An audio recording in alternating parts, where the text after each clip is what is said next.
give you an idea, take the wonderful advanced movement that you can see in the game like Titanfall, put that into a roguelike like Risk of Rain 2, make that movement cracked up to extreme speeds, and let's get to the Orange Door.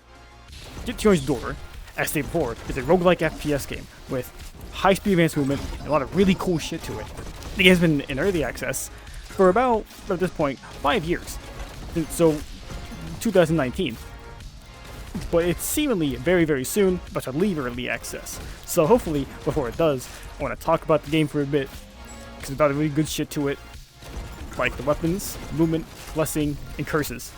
And also dungeons, but I couldn't really get towards the dungeons because I can't fucking, I don't know how to get to dungeons.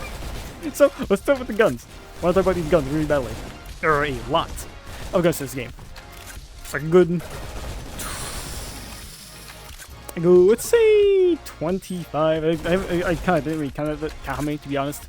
I didn't count how many guns there were, but I should have. But there's a lot, in a lot of different types of categories. You got your pistols, your submachine guns, your rifles, your sniper rifles. You got all the archetypes you normally see in any video game. They're here, and they're banging. The most amazing thing about them, though, is their sound design, their animations. Like, holy shit, they're amazing. Look at this shit.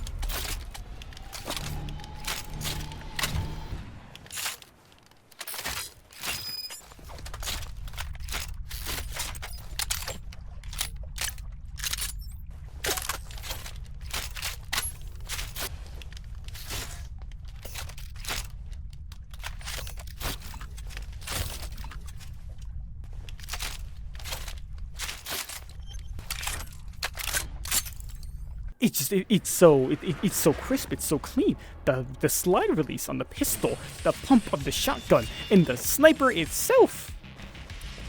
What do you even say to that? Now, there are melee options in the game, though I couldn't really get them. But there's katanas, and there's clubs, and there's a baseball bat. They're pretty cool shit. Now, the game's guns have just a little bit more depth to them in the form of upgrades, and there's two types. You got your workbench upgrades, which act as standard upgrades, like a slight up to what you have normally. But then you got your Build-A-Bang engine. The Build-A-Bang engine acts like the equivalent to the Call of Duty Pack-a-Punch system, which after spending a bunch of the in-game currency called shards, exactly 5,000, this will give your gun a complete new look, insane amount of damage, and possibly a whole new mechanic to it. For example, we'll start with something simple. The pistol, when it's Build-A-Banged, just gives it a mag increase and a significant damage increase. However, with the Build-A-Bang drum shotgun, it gives it, which technically is an assault shotgun, but the Build-A-Bang assault shotgun gives it a drum magazine and explosive rounds to really amp up that damage.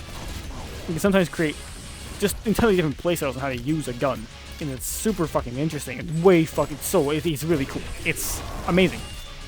I keep saying amazing a lot, but I gotta really drive it home. It's good. It's a really cool thing. The developer for this game did so much cool stuff. It's gotta be known, it's gotta be heard. Now, with this, there also comes weapon tiers. So your standard weapon, which is the white tier. You have your workbench weapon, which is a blue tier. Your Build-A-Bang is purple, but there's another tier for gold. Now, how do you get gold? It requires you to Build-A-Bang your gun twice, costing you a total of 10,000 shards. It'll give you Build-A-Bang gun plus, whatever it's called, with the little plus thing, you know, like that. And that's essentially the highest weapon that you can get in the game, and makes it the absolute best. It's just at that point a monster. It is a powerhouse. Very few things at that point, unless you get very, very far into your run, will be able to stop you. However, there's a very unique weapon in this game that exists that actually takes some time to get to. So when you first find it, it's just like a revolver-looking thing, but it has no front. It's just like the handle. So you're thinking like, what the fuck is this thing? Why do I even want this? However, by taking it to the Build-A-Bang machine, you get the Loki. The Loki carries two different modes. You have the revolver mode and the submachine gun mode. Now, normally, it's not like normally when you're hearing that, you're thinking like, it probably just isn't really that interesting. But the animations for it drive it home that it's so fucking sci-fi. Like it's like fucking, it's like a Transformers just going like. It's like the Time Revolver thing. It's a thing that looks like a fucking alternator. And the guy, you know, the developer said himself, it's not an alternator, but it's really fucking funny to go on that. It's really cool. It's a really cool thing that I think the developer did when designing the Loki. From the transformation from a revolver to the SMG. It's very cool. It's just so, it's the most unique gun I think I've seen in any FPS game, really. I don't think I've seen any gun that does that. And it's like, how do you compete with that? That's the coolest thing ever. Like, what do you make to top that? Loki's just cool. I don't even know, man. So on the other side of the spectrum, in the weapons, you have your equipment. The equipment is of course, well, equipment. You have your radar scanners. You've got your grappling hooks. You got your kunais, your frag grenades, little ammo pouches to refill on the ammo. It's all that standard stuff. Which, you know, it's always nice to have. But there's another form of it called apparel. I don't know if it's actually called apparel, but I'm pretty sure it is. But the way that it works is it acts as passive buffs that you don't need to do anything to activate. As long as you have the item, you don't swap it out for a different one, that specific thing is active. For instance, the insulated tunic, which reduces the fire damage you take per tick, so you don't take as much fire damage when you get hit by an attack that would set you on fire. Or the integrated boots, which when you begin a wall run, start regenerating your shield. And speaking of the wall running, let's talk about the in-game movement. That shit. Moving this game is very much Titanfall-esque, and of course, it's very cop-out thing to way to describe it. However, if I get to mention Titanfall, I will. I'm a slut for Titanfall. I know what I am. I am a sucker for Titanfall. I just am. If I can mention that, I will. So the movement, it gets very fucking. It gets very fuck. I need to stop saying that. I need to stop swearing a lot. The movement in this game gets very quick. Like, it doesn't take a whole lot to rack up a lot of speed. And you're doing like a bunch of wall runs and, you know, slide jumps. It can get very difficult to control that speed. And it's like, you will probably hit the map at least once or twice when you're doing it. Even the best player might hit the wall a few times. You know, you can't really avoid that. But it's also the funnest thing to do, to literally just zip zoom across the map. It's just on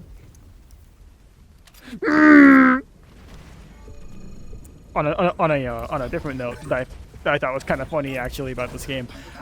When you're in the air, you have complete control of what you can do with the camera. So you can do backflips, you can do front flips, and it's the funniest shit ever. When you're just fighting the boss, and then you when you got that tiniest pip of health left, you can just like backflip pistol him in the face and win the fight. I think that's really funny and really cool. Thank you, Dev, for allowing us to backflip. I love you. So the combat loop of the game is, well, it's inherently very simple.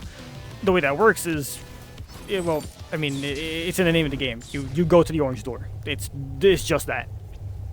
It's what you do it's what you do during your time getting to the door that really makes the difference. Well, kind of. On your way to that door, you'll find, of course, possibly the building machines. You'll find little gun roulette things that when you interact with them with some shards, you can get a random gun from it. You can find the blessings and the curses, which we'll get to in a bit.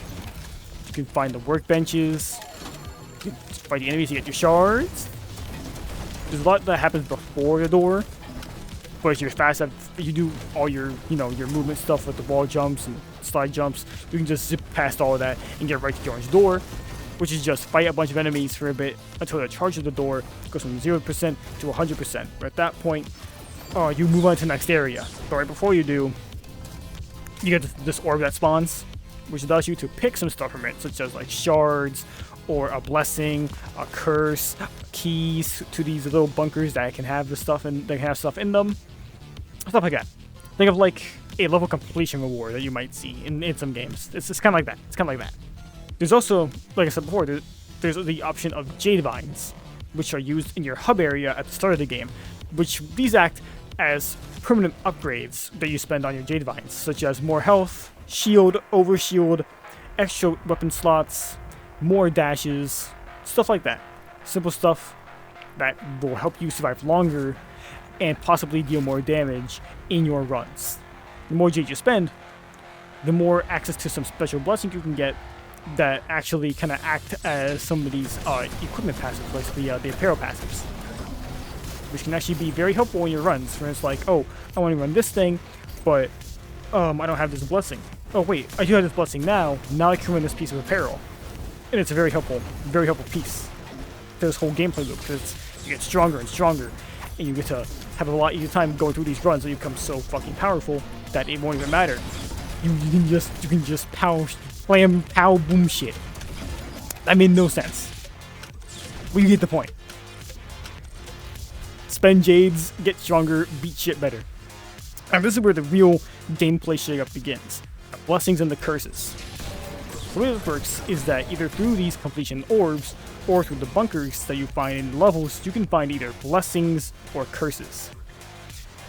Both of these can do very different things in your gameplay, each providing their own different buffs, or possibly buffs and nerfs.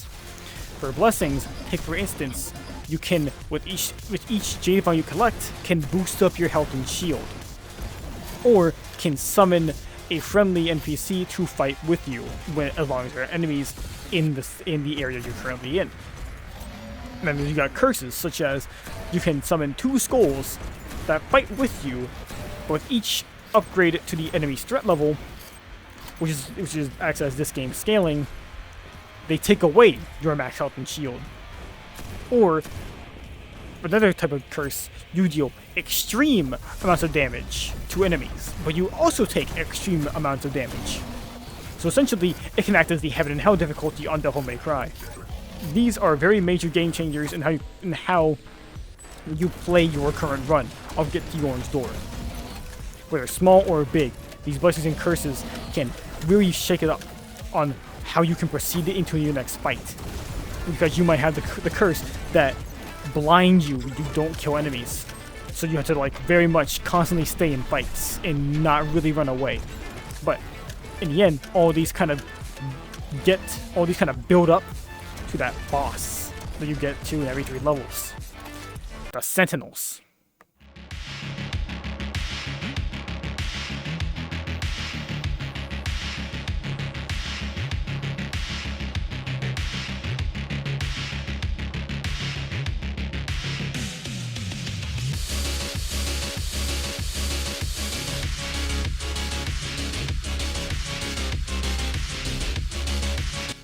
The Sentinels act as your area bosses, or in this case, your every 3 levels boss. You have, at the current moment, 2 types of Sentinels. You have the Blade Sentinel and the Legion Sentinel, each having their own unique ability that they use in the fight that really makes you kind of watch out. The Blade Sentinel has these spears that you can summon. They'll kind of like, pop up and like, and he launches these spears at you that deal pretty good amount of damage, so it keeps you constantly on the move, trying to dodge him, while trying to also keep close or far with your weapons to deal that damage. And once he's down to half health, he gets a shield. So you have to also kind of constantly be on him, even when he's firing these spears at you, to kind of get rid of his shield, to make sure that he doesn't run away from you. Because as long as that shield is active, I'm pretty sure at least, I might be wrong on this, but it can regenerate. So you have to be constantly peppering him with damage, constantly hurting him to make sure that he doesn't get his shield back, while dodging the spears to make sure that he can't possibly get down your shield to kill you. The other Sentinel is the Legion Sentinel, and what he can do is summon some kind of like Hellhoundish enemies that when they attack you and die, they will create sort of like a fire effect, like a fire AoE-ish thing, that will deal, of course, fire damage. So where that tunic comes in. Or at can come if you have it. So it's kind of like the boss you have to keep your distance. do not get set on fire because even his melees deal fire. So we have one boss that can kind of act as a more closer range fight. You have another one that will act a bit more, I gotta play distance. And these are some pretty cool bosses actually in their design. I haven't seen the third one yet for the Sentinel. If the developer has shown what it is, but hopefully it's like a very difficult, like constantly like changing styles and how you fight him kind of boss. Like for one part, be like, oh, I gotta play kind of far, and then one's be like, oh, I gotta play kind of close now. And that'd be kind of cool, where you hit like on the spot, change how you fight this boss.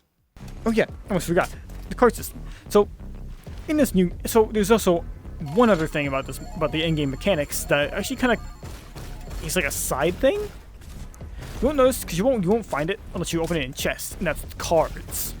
So in chest, you can find these card packs.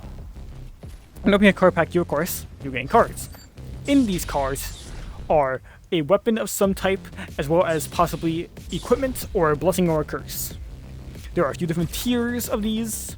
You have like some standard ones. You have the Omega cards. So the lowest tier cards will just give you like a gun and maybe a piece of equipment or two. Nothing really that special, just a nice little starter piece. So in the case of the second tier of cards, you'll get like one standard weapon and maybe like a blessing or a curse. Nothing like super big, but a much more powerful startup, but nothing that's gonna like get you super far in your runs normally.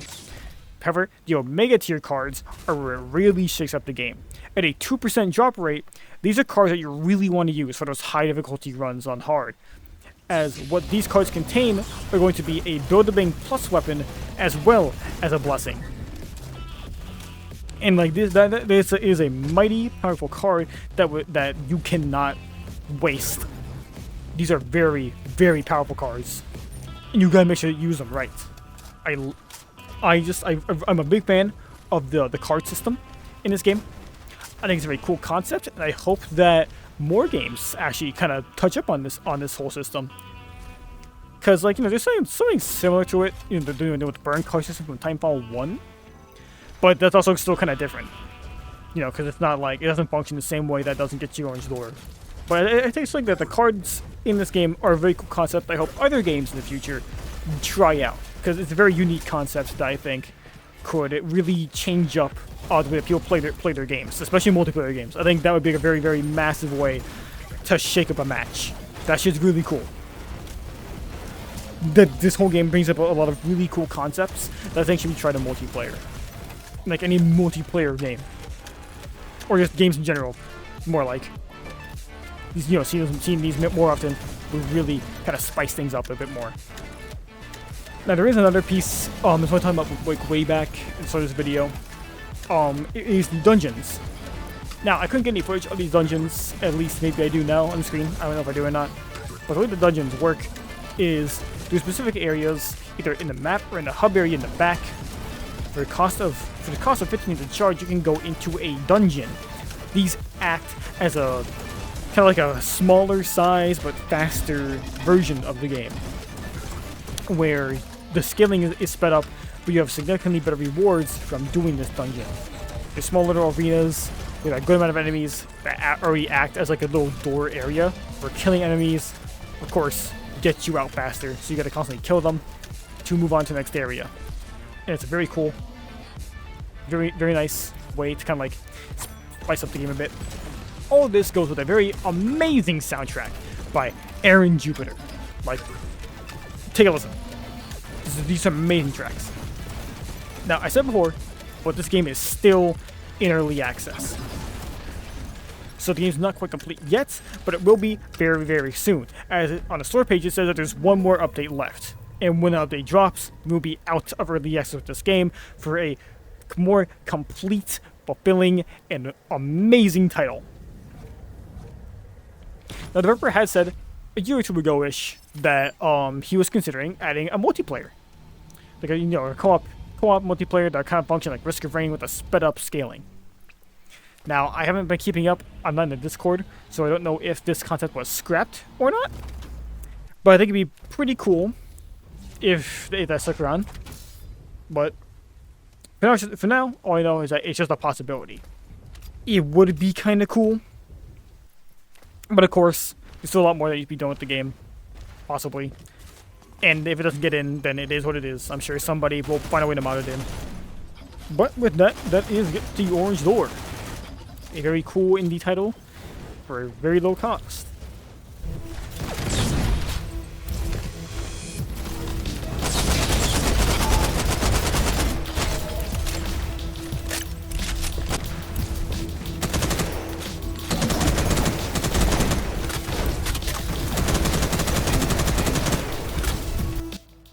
Psych!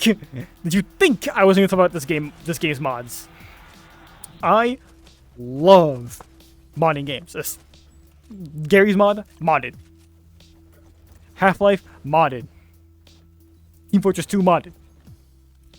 If you can mod a game, it gets modded. Fucking ready or not, modded that shit. Get to Orange Door comes with its own Steam Workshop mod support. And there is some very, very cool weapons in there. You have the Deep Core GK2. Sort of a... Now, I don't play Deep Rock Galactic, but I'm assuming it comes straight from that game. I hope so, or I'm going to look really stupid. You have the Draco, the pistol AK. That Draco. You have the Energy Sword Melee, and then some Timefall 2 weapons, like the Alternator, and the R101, the Flatline. Then you have the iconic, the classic, the wonderful Doom Super Shotgun.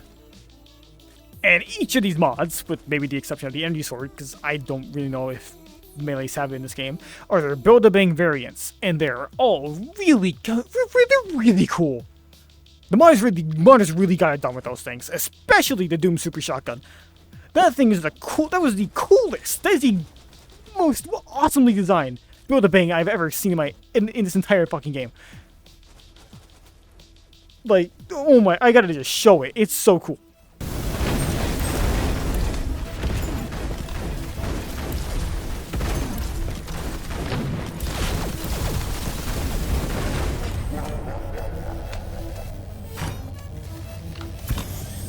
Now, on a smaller note on that end, there are custom tracks in this game. I personally don't really do them, at least not anymore. I think the default soundtrack on its own is perfect as it is. You don't think you need to add mod tracks to that, but if you want to, it's up to you.